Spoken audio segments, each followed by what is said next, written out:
Assalamualaikum warahmatullahi wabarakatuh. Alhamdulillahirabbil alamin. Assalatu wassalamu ala asrofil anbiya wal mursalin wa ala alihi wa sahbihi ajma'in. Amma ba'du. Puji syukur kehadirat Allah Subhanahu wa taala yang telah memberikan kita nikmat iman, nikmat sehat, sehingga Allah Subhanahu wa taala memberikan kita kesempatan untuk mengikuti proses pembelajaran daring pada hari ini. Sholawat beserta salam tidak lupa pula kita haturkan kepada junjungan Nabi besar kita, Nabi Muhammad Sallallahu Alaihi Wasallam, yang telah membawa kita dari alam kegelapan menuju alam yang terang benderang seperti yang kita rasakan saat ini. Baiklah, anak-anakku sekalian, bagaimana kabarnya?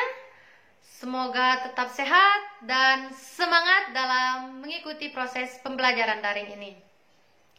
Harapan Ibu Guru, semoga anak-anakku tetap semangat dan tidak mengurangi fokus dalam memahami materi yang akan kita pelajari pada pertemuan kali ini. Nah, meskipun daring ya, tetapi tidak mengurangi rasa semangat kita untuk terus belajar ya, dalam situasi dan kondisi seperti ini. Adapun materi yang akan kita pelajari pada pertemuan kali ini yaitu materi fikih bab 2 tentang sholat fardu dan sujud sahwi. Namun sebelum itu, Bu Guru akan menyampaikan kompetensi dasar dan tujuan pembelajaran untuk materi pada pertemuan kali ini ya. Dan Bu Guru berharap kepada anak-anakku sekalian untuk menyaksikan dan menyimak video ini sampai akhir. Karena di akhir video nanti Bu Guru akan memberikan tugas ya yang terkait dengan materi yang akan Bu Guru sampaikan, dan tugas tersebut sebagai bentuk penguatan materi atas apa yang anak-anak telah pelajari ya pada pertemuan kali ini. Dan mohon menyaksikan video ini sampai akhir ya.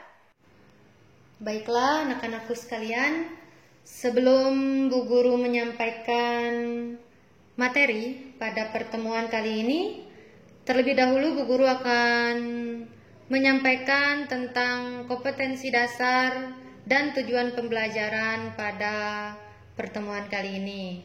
Nah, adapun kompetensi dasarnya yakni KD 1.2 menghayati ketentuan sholat 5 waktu. Kemudian KD 2.2 menghayati hikmah sholat 5 waktu. 3.3 memahami waktu-waktu sholat 5 waktu. 3.4 memahami ketentuan sujud sahwi. 4.2 mempraktikkan azan dan iqomah. 4.3 mempraktikkan sholat 5 waktu. 4.5 memperagakan sujud sahwi. Nah, kemudian tujuan pembelajaran. Yang pertama, siswa dapat menjelaskan pengertian sholat ya. Kemudian yang kedua, siswa dapat menjelaskan syarat-syarat sholat. Siswa dapat menjelaskan sunnah sholat ya. Yang ketiga, kemudian yang keempat, siswa dapat menjelaskan hal-hal yang membatalkan sholat. Yang kelima, siswa dapat melafalkan bacaan sholat dengan benar. Kemudian yang keenam, siswa dapat menghafal bacaan sholat. Kemudian siswa dapat menjelaskan pengertian sujud sahwi. Kedelapan, siswa dapat menghafal bacaan sujud sahwi. Dan terakhir, yang paling penting ini ya, siswa dapat memperagakan gerakan sholat dan sujud sahwi ya. Pengertian sholat. Sholat secara bahasa berarti doa ya, secara bahasa. Kemudian secara istilah apa? Secara istilah, sholat adalah ibadah yang terdiri dari perkataan dan perbuatan tertentu yang diawali dengan takbiratul ihram dan diakhiri dengan salam.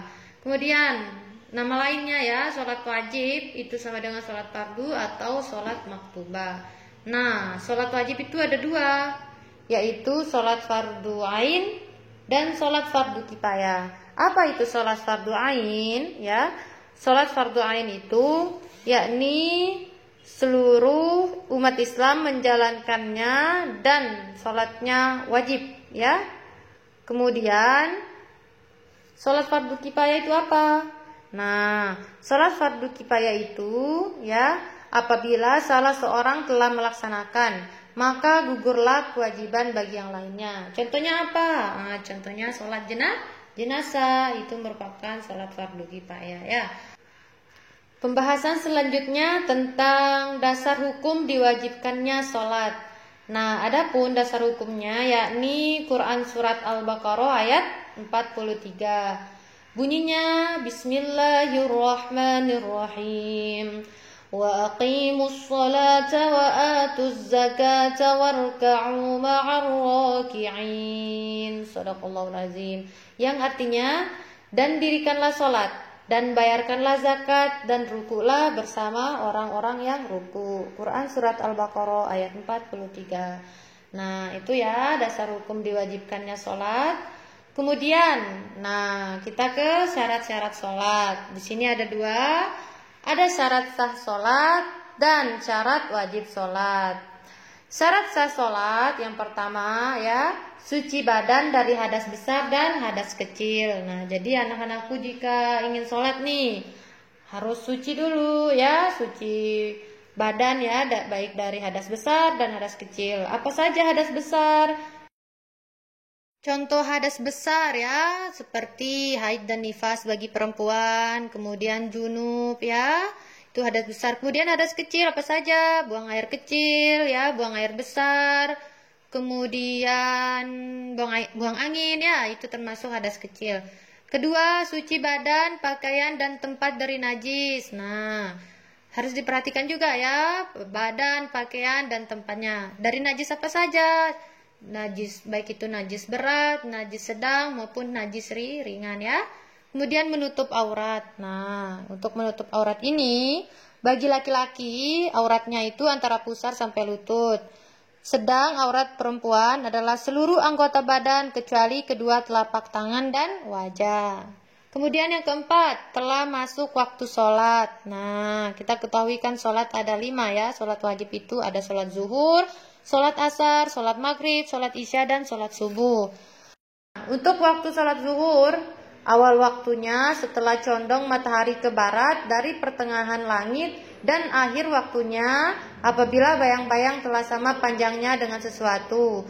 Kemudian waktu asar, waktunya mulai habis waktu zuhur sampai terbenam matahari. Nah, itu waktu azhar ya. Kemudian waktu maghrib, waktunya dari terbenam matahari sampai terbenam syafaq yang merah, cahaya merah yang di langit ya, yang di kaki langit sebelah barat. Nah, apabila kita melihat sudah langit warna merah ya, biasanya menjelang maghrib. Nah, itu menandakan waktu maghrib ya. Kemudian salat isya, waktunya yakni hilangnya syafaq merah sampai terbit fajar shadiq. Rasulullah Shallallahu Alaihi Wasallam kerap kali mengakhirinya, ya, mengakhirkan isya hingga sepertiga malam. Kemudian waktu subuh itu waktunya dari terbit fajar shadiq sampai terbit matahari, ya, itu waktu subuh. Kemudian syarat selanjutnya menghadap kiblat. Nah, jelas sekali bahwa jika kita ingin sholat kita harus menghadap kiblat, yakni arah barat ya, menghadap Masjidil Haram ya yang di Mekah. Nah, lanjut ya ke syarat wajib sholat. Yang pertama Islam. Nah, maka tidak sah sholat yang dilakukan oleh orang kafir dan tidak diterima begitu pula halnya semua amalan yang mereka lakukan. Jadi orang Islam wajib sholat ya. Kemudian balik. Nah, balik ini bagi laki-laki telah keluar sperma atau sudah berumur 15 tahun dan perempuan telah keluar darah haid atau sudah berumur 15 tahun. Akan tetapi anak kecil ya, anak yang masih kecil itu hendaknya diperintahkan untuk melaksanakan sholat sejak berumur 7 tahun dan sholatnya itu sunnah. Nah, jadi tidak menunggu balik dulu ya. Umur 7 tahun itu sudah dibiasakan ya melaksanakan sholat. Kemudian berakal. Nah, berakal itu artinya tidak gila atau mabuk ya. Kemudian suci dari haid dan nifas bagi perempuan. Nah, jelas ya. Kemudian telah sampai dakwah kepadanya. Ini berarti orang yang diwajibkan sholat dia sudah mengetahui sholat itu apa, kemudian syarat-syarat sholat, kemudian tata cara sholat, bacaan-bacaan sholat dia sudah mengetahui, makanya dia sudah wajib sholat. Kemudian terjaga, tidak sedang tidur ya, berarti harus sadar ya ketika sholat ya. Lanjut sunnah sholat. Nah, sunnah sholat itu dibagi dua. Yang pertama ada sunnah ab'ad, yang mana artinya ya amalan sunnah dalam sholat yang apabila terlupakan harus diganti dengan sujud sahwi. Apa saja itu sunnah ab'ad? Ya, yang pertama itu ada tasyahud awal ya. Kemudian membaca solawat pada tasyahud awal. Kemudian membaca solawat atas keluarga Nabi pada tasyahud akhir. Kemudian membaca kunut pada sholat subuh dan sholat witir pada pertengahan hingga akhir bulan Ramadan. Jadi sunnah ab'ad ini harus diganti dengan sujud sahwi ya. Nanti akan kita bahas di materi selanjutnya. Kemudian sunnah hayat.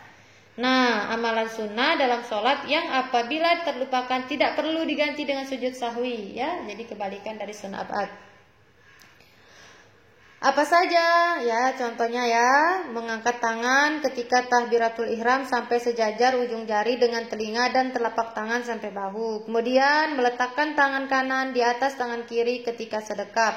Kemudian memandang ke tempat sujud kecuali waktu membaca asyhadu alla ilaha illallah, ketika itu pandangan ke telunjuk tangan dan lain-lain ya.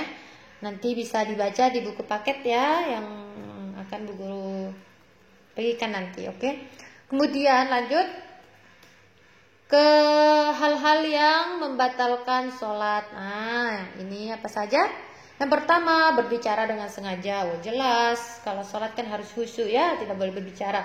Kemudian tertawa, kemudian berhadas besar maupun hadas kecil ya. Terbuka auratnya, kemudian merubah niat, membelakangi kiblat, makan dan minum, kemudian murtad. Nah, murtad itu keluar dari agama Islam ya. Kemudian meninggalkan salah satu rukun sholat dengan sengaja. Nah, kalau sengaja itu batal, kalau tidak sengaja beda hal lagi ya. Tidak batal karena hal yang tidak disengaja tidak ada dosa baginya.